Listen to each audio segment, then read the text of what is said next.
Chapter 25. The next morning, I dress for school and check my phone. It shows two messages, but I swipe the screen and send a quick heart to Grandma first. Then I click Zuri's bolded name. "We have a buyer," is the first message from her at 10:35 p.m. The second one is from 10 minutes later. Frown face. Her credit card didn't go through. Aw, thanks for the update. So close. This proves that there are buyers out there, though, and that our price for the Huipi is fair. I bet the next buyer will come along soon. As I eat organic oats and almond milk, a thought makes me stop. Credit card. Buyers need credit cards. How will I buy my bus ticket without one? I pull up the bus website on my phone. Nothing about payment and frequently asked questions. I bring up the schedule. 19 more seats left on the 10:35 p.m. I click book now and finally find a list of payment options. Visa, MasterCard, American Express, something called PayPal. Finally, I see a printed line in small font at the bottom. Cash purchases may be made in person at the bus terminal. Oof, I'll have to walk over there ahead of time, but at least they'll take my money. I call out a goodbye and walk to the corner. As I wait for the school bus, I watch two Spanish speaking boys. They still wear button down shirts tucked in. They still stand together and keep quiet. I wish my cousins Krista were here. She's so smiley and eager. She'd walk right up to them and talk their ears off. Without speaking Spanish, which I am not going to do, especially at the bus stop, there's no way I can help them.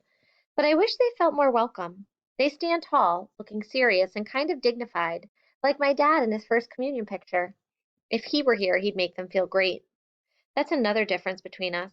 I didn't inherit his sunny, social gene. At school, history class seems easy compared to my bus situation. Even Spanish goes smoothly.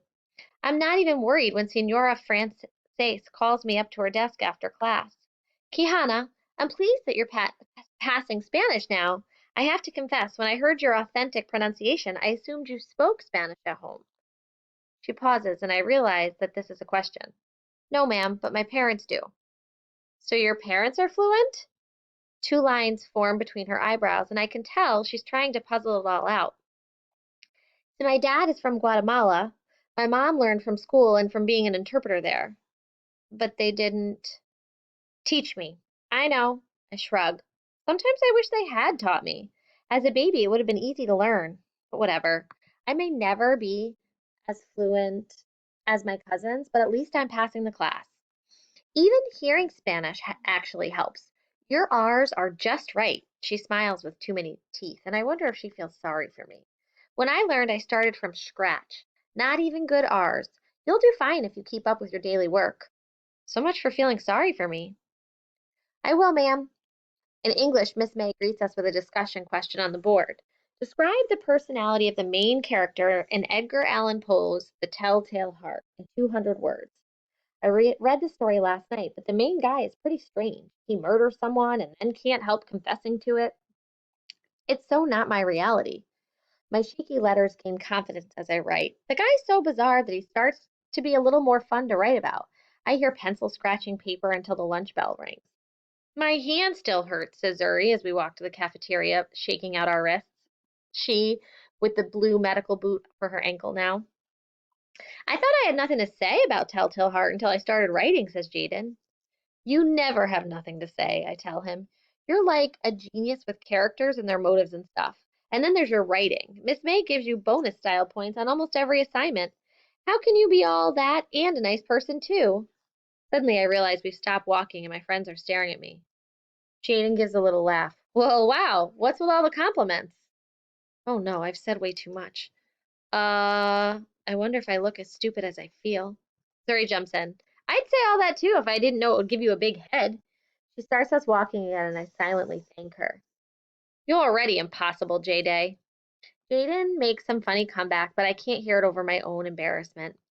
Heat rises into my cheeks. Did I embarrass him? What does he think of me now? I didn't mean to sound like a gum-chewing groupie sticking praise all over him. Yuck. Zuri makes for the lunch line as soon as we reach the cafeteria. Now I'm afraid to say anything. Jaden reaches the table first and lifts applesauce out of his lunch bag. I sit down stiffly. It's like my muscles aren't responding. Can he tell that I like him? Can everyone tell? "What you got today?" he says, nodding toward my lunch. I understand from this that I could skip mentioning the whole episode. Nothing new, I say, getting out my pear. As we drive on with the conversation, I pretend to feel completely great, but a sinkhole opens under every word. I'm not relaxed like usual. I'm fidgety with my food. I feel like we're driving down a road made of lies. I watch Jaden as he dips a carrot stick in dressing. I love the way his hair falls. I love the shape of his hands. No wonder all this loving leaks out. Maybe it should. Jaden, I say, as he, I say, bold as Quixote in front of a windmill. He looks up. The compliments. The reason is, you have good taste, he grins. It's more than that. Man, oh man, the line was so long today. Zuri finally joins us. Jaden immediately turns to her. You hardly have time to eat, he says. I'll get telltale heartburn, she jokes.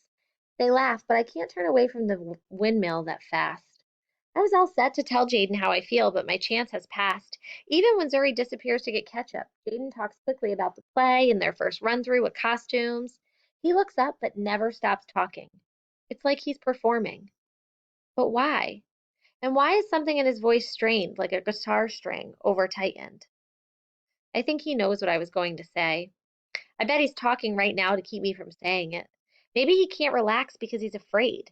This would be the day we read The Telltale Heart, a guy who loses his nerve trying to hide the truth. But is Jaden afraid of his own heart or of mine? I'm off kilter for the rest of lunch, and I walk a step behind them as we go to class. Pep rally posters shout action verbs charge, pounce, win. I want to do exactly that. Text him a drastic message, grab his shoulders, and look into his eyes. He must know, right? Zuri does. Jaden texts me every day, hugs me hello, sits across from me at lunch. Yet he's like a dresser drawer that won't open all the way. Not for me, at least, or not yet.